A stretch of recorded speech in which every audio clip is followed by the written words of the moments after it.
Untuk mendukung Belajar Bentar, kalian bisa mengklik subscribe.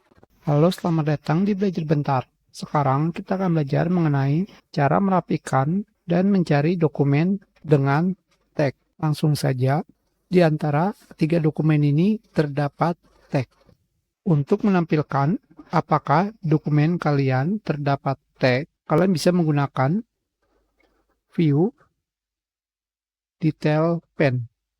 Di sini, jika kalian memilih dokumen, maka akan terlihat teks. Sedangkan jika kalian ingin merapikan dokumen berdasarkan tag, kalian bisa pergi ke Sort, Group by Tag, seperti ini. Jika terdapat unspecific, berarti datanya belum diberikan tag.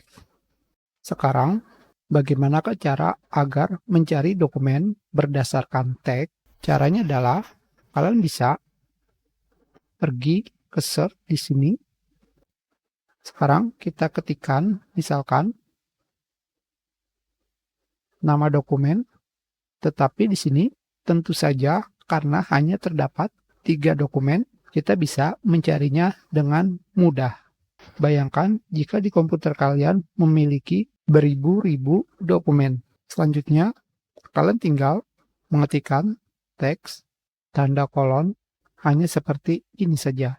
Dan masukkan tag pada dokumen. Misalkan, proposal, tentu saja dari sini masih sama, seperti ini. Maka, kalian akan menemukan tag yang kalian inginkan. Kita sudahi pelajaran kita. Terima kasih.